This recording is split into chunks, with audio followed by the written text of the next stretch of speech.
Welcome back, everybody. This is Edwin the Magic Engineer, and I'm going to finally do a video that was a suggestion of one of my viewers. And he suggested that I do a Deck Brewers series because he believed that I had some information to pass along in terms of like how to build a deck and how I kind of view it. That would be useful mostly for people that are new and starting out, but maybe also to other players that have been playing for a while. There could be something useful inside of there. And so this is going to be the first of a 3-part video series. And this first section, I'm going to be going over effectively how to do your initial idea and build. Video 2 will be over how to Goldfish, focus, and do some solo playing to refine the deck. And video 3 will be over how you test and actually refine the deck and kind of get into this cycle of constantly testing and maintaining and refining. So in this initial one, I want to refer to this as what I call the idea spark. There's always this moment with a deck where you kind of have an initial idea, and it's kind of like a 2-card kind of combo kind of thing. And the idea that this is a black-white deck I've done versions of before. And this is also, this deck is going to be a mid-range deck. So as you can see, it's got dual lands in it. And it is going to have some cards that are like decently expensive in certain versions. Like, where is it in there? Like a Chaos Orb. And so this isn't going to be a full-on powered deck, but it's also not going to be a budget deck. This is also the first one of like my mid-range series for the expense of the decks. But the point that I wanted to show with this black-white one, and I figured this is a great vehicle for this process, is because black is great at doing aggressive creatures and discard, and white is great for having answers to what your opponent might play to kind of keep that early tempo going. And so I wanted to build a deck that was kind of built around early aggressive creatures that are coming out and pushing against your opponent, knocking cards out of their hand, thus not allowing them to get to a late game. And that forces them to play stuff onto the table, but then as they play stuff onto the table, you blow something like a Nevinrall's Disc and clear it up. So it's similar to the theory of just like a straight black deck, but the difference with this one is mostly that you've got the white in there for some really efficient removal in terms of like disenchants and swords and things like that. That was kind of the idea. So the overall theory is solid. The overall theory is aggressive creatures with some disruption that's going to allow you to get to your end game state, and you're not allowing your opponent to get to your end game state is kind of the idea. Now, so you got your first idea spark, and I like to describe that oftentimes, not all the time, but oftentimes when you come up with an initial idea for a deck, you're usually looking at like, 4 to 12 cards because you got like a few interactive cards that are going to combo together. And so that's oftentimes, it's like you have that aha moment. You're thumbing through your collection of cards and you find 2 and say, oh, I want to build a deck around this, right? So I'm just going to call that the idea spark and 4 to 12 cards. Then the next thing you do is you start scoping out the cards that are going to be fillers with it. So let's say the initial idea for this deck was probably going to be like specters, and then we're going to say for like aggressive creatures to kind of keep that as the idea theme.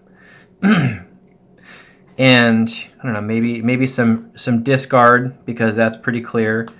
And then like Nevinrall's Disc, like these are probably kind of more of like what the initial spark was, but then I'm going to be leaning heavy into white to actually do that. Sure all of you guys know Hymn to Tarak. Discard 2 cards at random out of your opponent's hand. Nevinrall's Disc blows up everything but lands for this early old school format. And Hippie is one of the greatest initial creatures ever. 2/2 flyer for 3.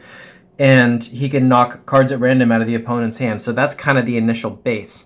But you're going to have a lot more creature base than just that. So the next thing you do when you're building your deck is you try to what's called scope out the supporting cards. So when you're scoping out the supporting cards, you just kind of try to get piles of cards. Like here's some other like quick knights. And there's a couple different kinds of knights. There's black knights in Order of the Ebon Hand. And let me move these ones over. Then maybe some fatty flyers could come in there at some point, like either singers or nightmares. The Sorceress Queens could be really good because they could Drop your opponent's creatures down to like a range that the knights can blow them up at. Graders are great because I know I'm going to be doing black and white, and so they come out easily with black, and if I don't have like all black, or if I draw some colorless mana, I can get them on the table so they can keep that pressure on, and the two attack power is enough to activate with the Sorceress Queen. If there's room for it, I could throw in some Stone Throwing Devils, some good aggressive quick creatures. And since you notice all these creatures I'm selecting are black, there's a possibility I could actually have Bad Moons in here. So there's a lot of good support cards. And eventually we're going to want to narrow this down to like somewhere in the range of like 16 cards. And then we know we're going to have removal. So we'll throw 4 Disenchants into the pile. We'll throw 4 Swords to Plowshares into the pile. I'll put an English one here on the top. So if anyone wants to pause the video, they can actually read it. And then since white is fantastic at removal, we could also put in a balance. This one's 4 in black border. You equalize land, creatures, and cards in hand. Everyone goes down to the smallest number that everyone else has, and it's a sorcery. And then you can play the Urnamageddon game when you've got white, especially with good, fast, aggressive creatures and great discard. You can blow up their lands and leave them without a way to respond. Then you might actually want to have, if you're black, you got to have some tutoring ability to go get something amazing out of your deck. You might want to have some draw. So Jayemdae Tomes are possible. So 4 to play, tap 4 to draw. You're probably going to want to keep them in the early game. So having some land destruction with some strip mines is a pretty good strategy. And since we're going discard and Hymn to Turak was already in there, Mind Twist is also a possibility. And since there's so many decks that cycle through cards and stuff like that, or draw a lot, Underworld Dreams is just huge against many cards inside of the meta. Drain Life is a way to kind of keep yourself going, to get some life to keep going or have some more removal. And Chaos Orb is just a fantastic, it's probably the best removal in the whole format. And this deck is probably the most expensive card in the deck, but you can get an unlimited one even now for like $300 or something like that. But still, at the moment, that's the most expensive card in this kind of mid-range expense deck. So if you were going through counting, you know that you counted up an awful lot more cards than 36 for like the supporting cast of the main initial cards plus the good support cards. So we know, this is already like way too many, and we're going to need to get down to like 36 of these. So we know that there's already too much. And so what you start to do is you start looking for weaknesses and holes, right? Well, with the cards I piled in here, we have creature removal. We have artifact and enchantment removal. We have discard ability from the hand. Let's see, where is it? Where's the hymns? Hymns. Sorry, give me a sec. There's a lot of cards here. We have a lot of discard that's inside there. Chaos Orb hits just about anything that can be thrown at you. And let's see, we've also got combo, anti-combo with the Underworld Dreams against Time Twister and Wheel of Fortune and anything else that just makes you shuffle and draw an awful lot of cards. And there's also a lot of land destruction if there's lands that are punishing us, with the sinkholes. So with the card selection I've got here, the point I'm making, at this stage you look for holes in the deck, things that your deck doesn't really do very well. And the build that I've got here, it honestly doesn't have a lot of holes. It's pretty darn good. So we don't really have that, but the question will come down once we start thinning the deck down, what will still remain as a whole, and does that actually matter? Now, and that's actually where the process is I've got notes over here on the board I'm looking at to kind of keep my thoughts in order. So now once you got a stack of cards like this, and you have a theory that is going to be what you're designing the deck for, you start trying to narrow it down. I call this distilling, kind of like, you're a brewer and you're distilling your drink. Narrow it down to what the essence of the deck really is, right? And don't try to get too fancy with it. We know that we're going to want to have a lot of good removal in white. We know we're going to want to have the ability to blow anything off the board. We know that we want to have a lot of discard. we know that we want to have, well, Demonic Tutor is just amazing. That's like an auto include. You got to have that card in there. It's just too good not to. And let's see, you know that you've got Balance will just like save a game. It's almost like an auto include. We need those fast aggressive creatures, and the Stone Throwing Devils are awfully good. They're a big consideration. I'm gonna go first though for, how about a mix of, let's start with maybe 3 Black Knights, 2 Orders, and then maybe we'll say 4 Urg Raiders. And so we've got an awful lot of other options here that are still remaining, right? But at this point, you kind of want to like, okay, you've stuck to what your main theory is. You've put in cards that you know you're going to want, or at least to some degree, and so now you basically count it out. 5, 6, 7, 8, 9, 10, 11, 12, 13, 14, 15, 16, 17, 18, 19, 20, 1, 2, 3, 4, 5, 6, 7, 8, 9, 30, 31. There's 31 cards here. So before we have to make any removals from this, we've still got some slots that are left open. Now, I know that Mind Twist just wins games. That should definitely go in.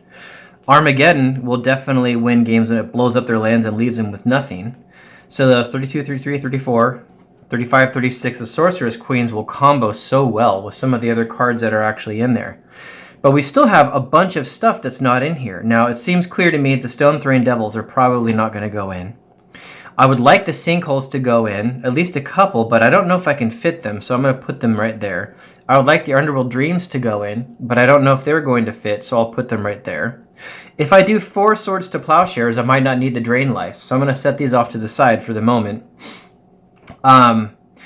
This is more, the Tome is more of a slow playing card. If you only get a lot of advantage out of this card when the games go long and you end up top decking and you need to dig down farther, which really isn't the strategy of this deck. So I'm going to set this aside.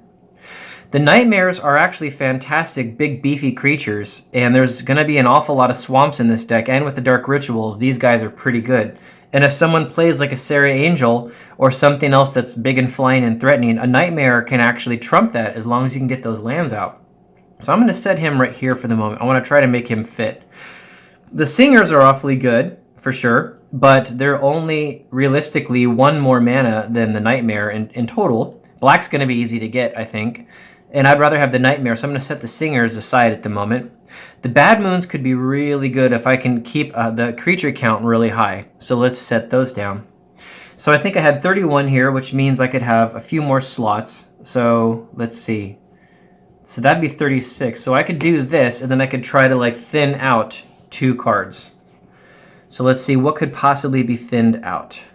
I've got 5 of the Small Knights. I've got 4 Hymns and 4 Hippies. How many creatures do I have? That's something we want to count up and go through. 6, 7, 8, 9, 10, 11, 12, 13, 14, 15, 16, 17. 17 creatures is a pretty good number. They're not all super aggressive and fast, but an awful lot of them actually are. The Sorceress Queens and the Nightmares are good late game cards. The Hippies are just going to flat out win games. I might be able to thin out these Urg Raiders a little bit. So maybe I'll take, at the moment, 2 Urg Raiders out. And as of this moment, we have 1, 2, 3, 4, 5, 6, 7, 8, 9, 10, 11, 12, 13, 14, 17, 18, 19, 20, 21, 22, 23, 24, 25, 26, 27, 28, 29, 30, 45, 36. So 36 cards. So we actually have a list of 36 cards. At the moment, this is the beginnings of an actual deck, which is really fantastic. But one of the problems, though, is I wanted to have that land destruction with the Sinkholes, and that's not baked in there at the moment. I have a lot of black creatures that would really benefit from some Bad Moons, so they're not in at the moment.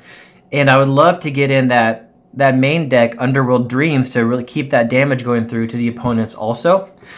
But as you can see, I've already got a list of 36. And what I would recommend at this point is many people will try to make a mistake and they will try to alter the initial design of the deck before they really know what it's good at and what it does. Because each of these cards up here, these are really going to take the deck different directions, right? This makes it a little bit more of a land destruction deck. This makes it a little bit more of a creature battle deck. This makes it a little bit more like anti kind of combo kind of decks. And right now, you're not convinced, you don't know for sure yet that the deck can hang as it is right now. So this is the kind of moment where I would tell a new deck builder, don't try to get fancy yet with these cards. Try this out first and see what you feel like you have enough of and where you could actually do some other rotations, but definitely keep these like on the top of your stack as possible cards. So here's the stack of cards that got eliminated. And these ones that I really like, I'm going to put them right on the top, and they're going to stay in the consideration. But at the moment, what you've got is these main cards.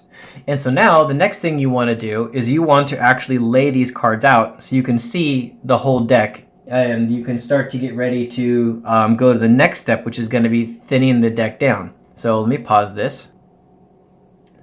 Okay, there we go. All the cards are laid out. Now, I really like doing this because this gives you the chance to kind of see all the deck in one shot, and you can kind of count up the different individual pieces that you've got and then try to do some balancing to see, like, does this make sense? Am I strong enough in all these categories? Do I maybe need to change some of it? Slide this over a little bit. There we go. Is there anything that needs to be adjusted? And so you can kind of just sit here and count through your deck and then look at the answers and look at the threats that you've got and kind of get some ratios figured out. So if we wanted to say, how many creature removal spells are actually in here? Well, we've got 1, 2, 3, 4, 5, and 6, 7, 8, 9, 10, 11. So 11 different things that for the most part could be just creature removal in general, and then the disenchants also for artifact creatures, but that's a pretty good amount of creature removal. And so I would look at something like that and think, you know, that's so much, and we have already such an aggressiveness, we might actually be able to pull back on the creature removal a little bit. Oftentimes, if I have like 8 creature removals in a deck, then I feel like I can play those pretty well and make good use of what I'm actually doing. And the more aggressive and offensive your deck actually is, the less you actually need those extra creature removals, because if you can come out really hard and fast against your opponent, just in the fact of doing that, you need less removal because you've already got them on the defensive. So it's possible we could yank some Swords to Plowshares out of here. But you know what I'm actually going to start with removing? I'm going to pull a disc out, because the discs, you don't want to be playing them all the time. Black needs a lot of discs because it doesn't have disenchants and plows, things like that. But this deck does. And so this deck doesn't need to lean as heavily on the Nevinrall's disc, and so I'm going to yank those bad boys out. At least one of them. And let's see. Now, we do have the 4 disenchants. We have the plows. We might be able to come one more disenchant out, because for removing any permanent, like an enchantment or an artifact, you've got 1, 2, 3, 4, 5, 6, 7, which is a pretty decent amount. And for an aggressive deck, I don't know if you need that much main deck. So let's maybe take 1 disenchant out, right? And now how about hand destruction? You got 4 hippies, 4 hymns, that's 8, then plus a mind twist is 9, there it is. That's a pretty decent amount of hand destruction, but that's a primary focus of the deck, so we don't want to remove that. How many creatures do we have? We still have 1, 2, 3, 4, 4, 5, 6, 7, 8, 9, 10, 11, 12, 13, 14, 15. So 15 is a pretty decent amount. But some of them are late game, like the Nightmares are late game, the Sorceress Queens are more late game. And we want this to be a deck that comes out aggressively. So maybe with those 2 removals, we can make a couple more additions of creatures that could actually fill those slots. Or we could try to add in one of the other strategies that are actually there. And this one, this is tough, because I'm starting to get into the kind of space where I don't do this level of adjustment usually until after I've goldfished and played the deck a little bit. But I'm gonna wallow into this just a little bit, and I'm gonna put those Raiders back in, because I really like how fast that they're gonna be able to actually come out and be aggressive against other decks and put the other people on defense right off the bat.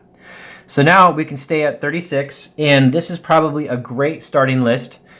Okay, so now that we've got the deck laid out like this, what we're really going to want to focus on at this point is the mana base, and we're going to need to see how to actually make that selection. And as you can see, I got a pile here of scrublands. I have cities of brass.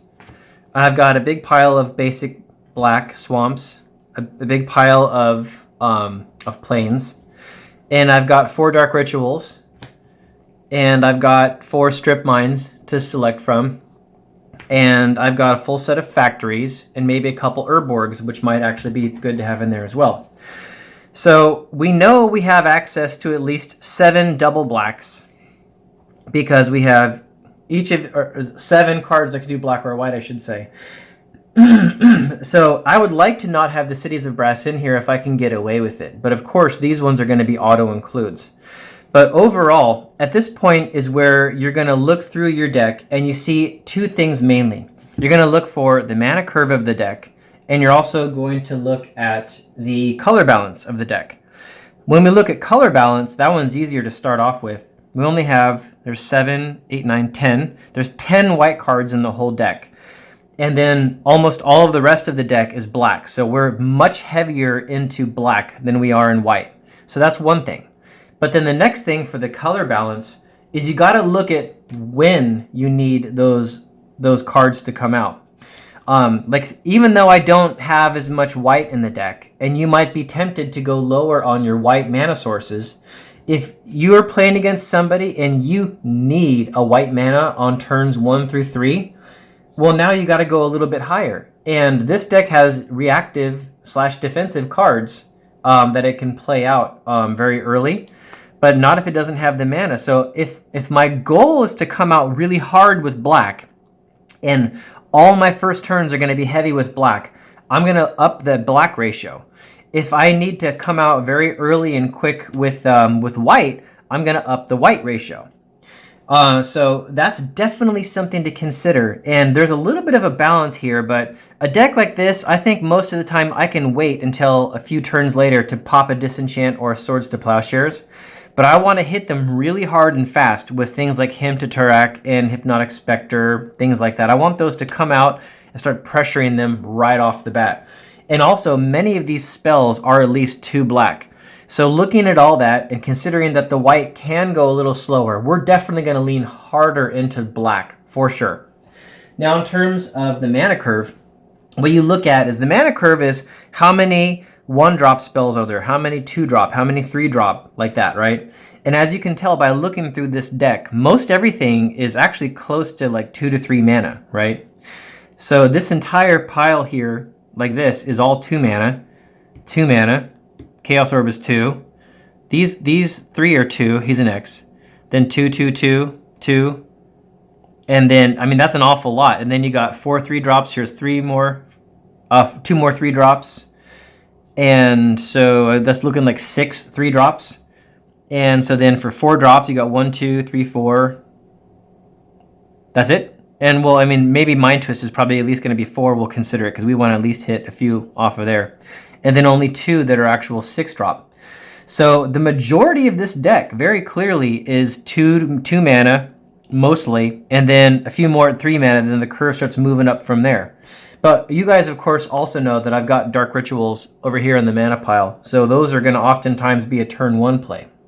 So the mana curve of the deck, it's like if you were to plot it on a chart, it starts out with not much at the 1 space, but then a big spike up in the 2 space, and then it'll come down at the 3, and then down more in the 4, and then only like 2 in like the 6, and nothing in the 5.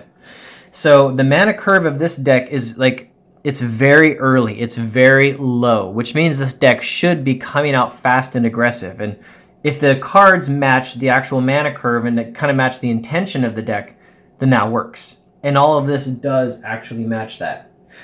And so now what would I probably pick for color balance? Let's pick these up and look at that. So let's get the colors fixed first. Before we go through stuff that's just trying to get fancy, like all this stuff, we're going to go through the color balance first. So we know that there's going to be the 4 scrublands because they're just way too good. Let's initially assume we're going to need the cities of brass. And we know that we're going to want a lot of black inside of here, but we don't need as much white. And if we have 7 sources of white here, we could probably get away with like just 3 more planes and have enough white actually covered. And that's actually after looking at the number of white spells that are actually there in the deck, and the fact that they can come out a little bit later. So this would actually fit probably for the white balance, which means the rest of the 24 mana sources could actually be very heavy into black. Now, I'm pretty sure I'm going to want 4 strip mines in this deck, because strip mine on an aggressive creature deck keeps your opponent at very early game, right? It keeps him on turn 1. And I am also pretty sure that I'm going to want dark rituals, because dark rituals not only give the deck speed, which it's sorely missing because there is no power 9 cards in it. It's not only missing that, but it allows control decks not to be able to shut this deck down as much, because if they've been stripping my lands, or Winter Orb or Stasis something, Dark Ritual gets around that very handily, especially when they're dumping cards in your hand. So I'm fairly sure that all these are going to be desired to be in there.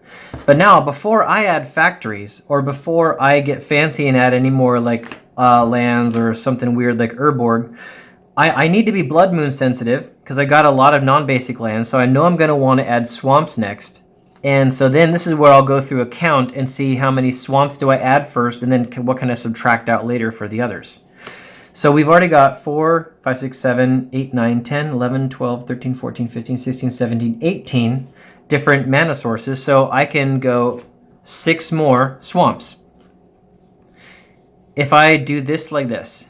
So now, how many black sources do I actually have? I have 7, 8, 9, 10, 11, 12, 13. And this is a little worrisome, actually, because if I go with 13 black sources, and I know black is such an important color, I'm going to have a really big problem. So now is probably when I would go back and say, you know what, let's try pulling out of planes, going a little bit heavier into black. And maybe even, gosh, do we take out a strip mine? That's such a tough choice, because strip mine is going to be so helpful. And at this point, what I would honestly say is I would probably lean heavier into my mana base and pull back from my creatures a little bit. So instead of doing the 36 spells and 24 mana, which is the typical one, since these ones are fast mana and they require that 1 black, and black is crucial to the deck, I'm actually going to put in a few more black lands, and I'm going to go ahead and do Urborgs here, because I have enough basics that I could probably survive if a Blood Moon hits the table, and Urborg is a neat land that has an additional ability of something. But now I've gone to 26 mana sources, which means I'm going to have to go back to my deck and yank a couple of other cards out. So if I was to come back in here, well, the last ones I added were the Urgrators, so they're probably going to be the first ones to come out.